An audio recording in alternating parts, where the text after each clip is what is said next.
Bonjour à tous, j'espère que vous allez bien. Aujourd'hui, on se retrouve dans une toute nouvelle vidéo sur comment rendre vos vidéos YouTube virales. On va voir les différentes étapes à mettre en place pour rendre une vidéo YouTube virale. Dans un premier temps, on va voir comment choisir le sujet de sa vidéo. C'est vraiment quelque chose de très important parce que si personne ne recherche ce que vous proposez, vous n'aurez pas de spectateurs et donc pas de vues. Il faut vraiment essayer de trouver des tendances, des choses que les personnes recherchent pour répondre à un besoin profond. Comment choisir le bon sujet de vidéo? On va sur TubeBuddy, donc la petite extension en haut, et là, Keyword Explorer. Et là, par exemple, je vais taper acheter du Bitcoin et on va explorer.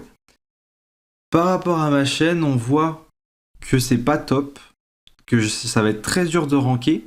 Par contre, il y a énormément de recherches et beaucoup trop de compétition. Il y a trop de vidéos sur le sujet. Donc du coup, ça aurait pu être une bonne vidéo, mais pas pour moi. C'est une bonne vidéo pour quelqu'un qui a vraiment une grosse chaîne YouTube, donc comme Asher par exemple. Là, voilà, j'ai choisi acheter du Bitcoin. Maintenant, je peux m'orienter et orienter ma vidéo vers acheter du Bitcoin sur Binance. Voilà, on va nicher notre vidéo et donc là, on voit que c'est déjà plus intéressant. Le volume de recherche est quand même assez élevé. La compétition élevée aussi, mais là on voit que pour ranker sur la première page, voilà, la différence c'est entre guillemets pas excessive, même si le but en fait c'est d'avoir notre chiffre au-dessus de celui de la cible. Maintenant, comme je vous ai dit, ça m'est déjà arrivé de ranker et de ranker encore sur des mots-clés comme Uber Eats, et donc il n'y a aucun souci, pourtant j'étais bien en dessous du chiffre de cette cible. Mais voilà. Donc là, par exemple, on va faire Coinbase et on va voir ce que ça donne. Et donc là, on voit que c'est encore mieux parce que je m'approche plus du chiffre. Donc le but, on va peut-être s'intéresser justement à comment acheter du Bitcoin sur Coinbase. Et là, on va marquer de l'Ethereum. Et j'ai marqué du. Alors voilà. Et donc là, en fait, on sait qu'on va bien ranker si on choisit l'Ethereum. Donc là, j'ai marqué 2 du. Mais on peut enlever. Donc là, on voit qu'en fait, si je fais une vidéo sur acheter de l'Ethereum sur Coinbase, je vais super bien ranker. Donc là, vous voyez, beaucoup de recherches, une compétition qui est encore acceptable, et là, l'optimisation qui est excellente. Et on voit qu'on a les vidéos en recherche de résultats de 1,16 million. Donc là, je peux faire acheter de l'Ethereum sur Coinbase, mais on peut aussi essayer du coup sur Binance. Et on va voir ce que ça va nous dire. Ok, et donc là, on voit que c'est un peu plus compliqué, que la cible est plus haute, mais c'est pas déconnant non plus. Vous voyez? Et là, si on fait pas par rapport à notre chaîne, c'est un excellent thème de vidéo. Et par rapport à notre chaîne, on est encore un peu faiblard, voilà, parce que mes vidéos précédentes n'ont pas fonctionné. Mais sinon, c'est une excellente idée de vidéo que je suis en train de vous donner. Ce que je vous conseille de faire, c'est de définir le sujet et le plan de vos vidéos. C'est-à-dire qu'on va trouver le titre, ensuite un plan, chapitre 1, chapitre 2, chapitre 3, qu'est-ce qu'on met dedans, etc. Et ensuite, qu'est-ce qu'on va mettre dans les chapitres. Des petits mots, des petites choses, voilà, pour se dire et se guider sans forcément tout écrire. Le but, c'est de garder une vidéo quand même naturelle, voilà, où on n'est pas en train de lire une feuille. Et c'est ce que je fais actuellement, si vous voulez voir.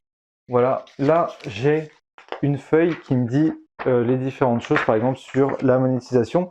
Donc là, je vois que j'ai écrit des phrases, mais en réalité, je lis même pas les phrases parce que je connais la monétisation YouTube et donc j'ai même pas forcément besoin de cette feuille. Mais voilà, ça va me guider dans l'enregistrement de ma vidéo, ça va me faire gagner du temps et ça va me permettre de rien oublier. Donc super important, essayer de créer un squelette de vidéo pour vous dire ah ok, et puis en même temps, s'il y a une incohérence comme ça, vous le verrez plus facilement. La deuxième étape, c'est avoir un taux de clic élevé. Et en fait, il vous faut une belle miniature qui complète votre titre. Il vous faut un bon titre qui donne envie de cliquer, plus une belle miniature qui donne envie de cliquer. Si les deux sont complémentaires, vous aurez un taux de clic vraiment très élevé. Et c'est ça qui nous importe. Nous, on veut vraiment que les personnes cliquent sur la vidéo. Ce qui va se passer, c'est que vous pouvez commander des miniatures sur 5 €, etc. sur Fiverr ou les faire vous-même gratuitement sur Canva. Peu importe, le principal c'est qu'elle soit professionnelle et qu'elle se complète la miniature ne doit pas répéter ce qui est écrit dans le titre, ou alors voilà. Ou alors il faut vraiment mettre un élément, un aspect, mais essayez de faire un truc pro qui donne envie de cliquer, qui est complémentaire, et comme ça, les gens vont s'intéresser à vos vidéos. Peut-être que ces personnes vont vous découvrir et vont se dire: «Ah OK, j'aime bien son travail et du coup je vais m'abonner». Comme ça, vous allez gagner des abonnés et surtout beaucoup de vues. Je vous conseille aussi de faire des tests AB avec l'outil TubeBuddy. Donc là, par contre, il faut l'abonnement légende, mais ça vous permet de tester un titre et une miniature, par exemple A, donc une première version, et une version B, donc de la même vidéo. Mais c'est-à-dire qu'il y aura un public qui verra la version A et un autre public qui verra la version B. Et ça va permettre de voir, ok, cette miniature fonctionne mieux, cette miniature fonctionne mieux, ce titre fonctionne mieux, ah non, ok, c'est le B en titre qui fonctionne mieux. Et ça vous permet de croiser les informations, d'ensuite, après voilà, vos petits jours de test, vous dire, ah bah finalement je vais garder la version B au niveau de la miniature et j'ai gardé le titre A parce que c'est ce qui fonctionne le mieux. Et comme ça, vous avez votre vidéo qui aura un taux d'engagement super élevé. Et un taux d'engagement, un taux de clic en tout cas, super élevé. La troisième étape, c'est justement le taux d'engagement. Donc là, c'est les personnes qui vont s'abonner, cliquer sur partager, liker, mettre un commentaire. En fait, c'est toutes les interactions avec votre vidéo. Plus il y en a, plus YouTube va se dire: ah ok, cette vidéo est super intéressante à mettre en avant, les gens l'adorent ou en tout cas débattent. Et YouTube va se dire: ok, je vais la propulser. Du coup, on va la montrer à plus de personnes. Donc, essayez d'avoir un taux d'engagement élevé sur vos vidéos. Ça permet d'avoir une exposition supérieure sur la plateforme YouTube. N'hésitez vraiment pas à demander à votre communauté, voilà, à la fin de la vidéo, abonnez-vous, likez, n'hésitez pas à me dire quel genre de vidéo vous voulez voir la prochaine fois. Comme ça, les gens vont s'abonner, les gens vont regarder vos vidéos et vous aurez une audience fidèle. La quatrième étape, c'est le watch time. Il vous faut vraiment un watch time élevé. Donc élevé, ça veut dire quoi? C'est-à-dire un watch time qui commence à 100 et qui finit dans les 30%, c'est vraiment super. Le mieux, c'est de toujours avoir plus haut, c'est d'être toujours à 100%. Mais si vous pouvez finir votre watch time à 30%, c'est super. Si vous le finissez à 10, c'est mieux que zéro. Donc essayez d'avoir une constance dans vos vidéos. Des fois, les gens cliquent sur l'intro, regardent l'intro. Vous avez le chapitre 1 qui commence, votre courbe baisse, et ensuite chapitre 2, ça remonte en pic, tout simplement parce que les gens parcourent les chapitres et regardent de moins en moins les chapitres, mais ça vous permet d'avoir un graphique en vague un peu comme ça, en U. Et donc ça, c'est pas forcément mauvais parce que les gens restent jusqu'à la fin de votre vidéo. Il y a juste des moments où ils vont louper quelques informations. Dommage pour eux, mais c'est comme ça. Et vous, votre watch time, il en prend pas trop un coup quand même parce que ça fait ok, une barre en haut, ça descend, mais comme ça remonte après, voilà, on sait que les gens restent jusqu'à la fin de la vidéo. Pour améliorer votre watch time, il faut une bonne structure de vidéo. Donc comme je vous ai dit, essayez d'écrire, de voir s'il y a des petits problèmes d'incohérence, tout ça, d'avoir une évolution dans votre vidéo qui font que les gens vont rester jusqu'à la fin. La cinquième étape, c'est interpréter vos statistiques via YouTube, via TubeBuddy. Voilà, il y a vraiment essayer de complémentariser les informations, mais c'est vraiment super important d'avoir en fait vos statistiques sous les yeux et de voir qu'est-ce qui fonctionne, qu'est-ce qui ne fonctionne pas. Voilà, interpréter ces statistiques, c'est comprendre sa communauté. N'hésitez pas à voir le taux de clic, la durée de visionnage. Voilà, c'est deux paramètres par exemple qui sont super importants.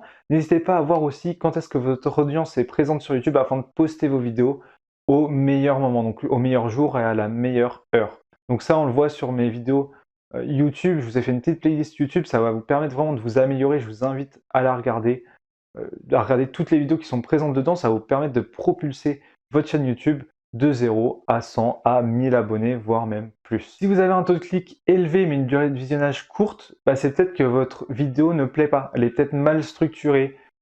Le sujet finalement est trompeur, l'audio n'est pas bon, la vidéo n'est pas bonne. Mais en fait, il vaut mieux avoir un bon audio et une mauvaise vidéo qu'une mauvaise vidéo, qu'une bonne vidéo et un mauvais audio. Donc ayez vraiment votre audio toujours propre, donc un petit micro, peu importe, quelque chose qui enregistre de façon correcte.